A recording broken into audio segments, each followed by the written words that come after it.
ಚಿನ್ನದ ಮೊಟ್ಟೆ ಇಡುವ ಒಂದು ಕೋಳಿಯ ಕಥೆ. ಒಬ್ಬ ರೈತ ತನ್ನ ಹೆಂಡತಿಯೊಂದಿಗೆ ಒಂದು ಹಳ್ಳಿಯಲ್ಲಿ ವಾಸವಾಗಿದ್ದ. ಅವರಿಗೆ ಒಂದು ಸಣ್ಣ ಜಮೀನಿತ್ತು. ಅಲ್ಲಿ ಅವರು ದಿನವಿಡೀ ಕಷ್ಟಪಟ್ಟು ಕೆಲಸ ಮಾಡುತ್ತಿದ್ದರು. ಆದರೆ ಕಷ್ಟಪಟ್ಟು ದುಡಿದ ನಂತರವೂ ಕೃಷಿಯಿಂದ ಬರುವ ಆದಾಯವು ಅವರ ಜೀವನಕ್ಕೆ ಸಾಕಾಗುತ್ತಿರಲಿಲ್ಲ.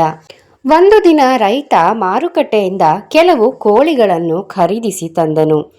ಕೋಳಿಗಳ ಮೊಟ್ಟೆಗಳನ್ನು ಮಾರಾಟ ಮಾಡುವ ಮೂಲಕ ಹೆಚ್ಚುವರಿ ಹಣವನ್ನು ಗಳಿಸುವುದು ಅವನ ಯೋಜನೆಯಾಗಿತ್ತು.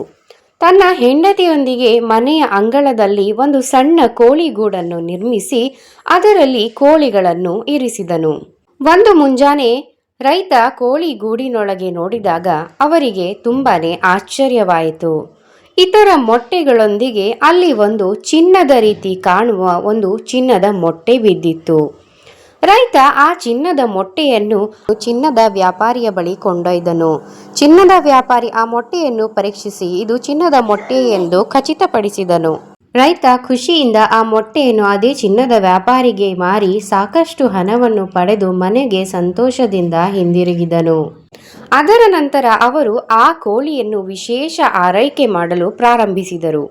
ಆ ಕೋಳಿಯಿಂದ ಅವರಿಗೆ ಪ್ರತಿದಿನ ಚಿನ್ನದ ಮೊಟ್ಟೆ ಸಿಗಲು ಪ್ರಾರಂಭವಾಯಿತು. ಆ ಮೊಟ್ಟೆಗಳನ್ನು ಮಾರಿ ರೈತ ಕೆಲವೇ ತಿಂಗಳುಗಳಲ್ಲಿ ಬಹಳ ದೊಡ್ಡ ಶ್ರೀಮಂತನಾದ.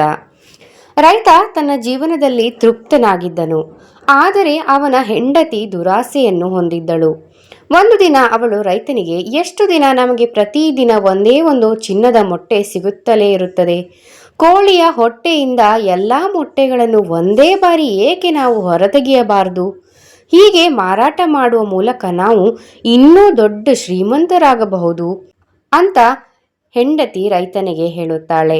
ತನ್ನ ಹೆಂಡತಿಯ ಮಾತು ಕೇಳಿದ ನಂತರ ರೈತನಿಗೂ ದುರಾಸೆಯ ಮನಸ್ಥಿತಿ ಪ್ರಾರಂಭವಾಗುತ್ತದೆ.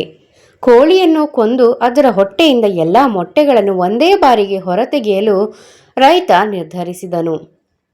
ಅವನು ಮಾರುಕಟ್ಟೆಗೆ ಹೋಗಿ ಅಲ್ಲಿಂದ ಒಂದು ದೊಡ್ಡ ಚಾಕುವನ್ನು ಖರೀದಿಸಿ ತಂದನು. ನಂತರ ರಾತ್ರಿ ಅವನು ತನ್ನ ಹೆಂಡತಿಯೊಂದಿಗೆ ಕೋಳಿಯ ಗೂಡಿಗೆ ಹೋಗಿ ಚಿನ್ನದ ಮೊಟ್ಟೆ ಇಟ್ಟ ಕೋಳಿಯನ್ನ ಹಿಡಿದು ಅದರ ಹೊಟ್ಟೆಯನ್ನು ಸೀಳಿದನು.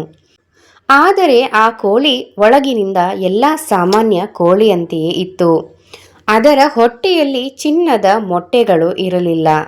ರೈತ ಮತ್ತು ಅವನ ಹೆಂಡತಿ ತಮ್ಮ ತಪ್ಪಿಗೆ ವಿಷಾದಿಸಲು ಪ್ರಾರಂಭಿಸಿದರು. ಹೆಚ್ಚಿನ ಚಿನ್ನದ ಮೊಟ್ಟೆಯ ದುರಾಸೆಯಿಂದಾಗಿ ಅವರು ಪ್ರತಿದಿನ ಪಡೆಯುತ್ತಿದ್ದ ಒಂದು ಚಿನ್ನದ ಮೊಟ್ಟೆಯನ್ನೂ ಕಳೆದುಕೊಂಡರು. ಜೊತೆಗೆ ಆ ಕೋಳಿಯ ಜೀವವು ಅಂತ್ಯವಾಯಿತು.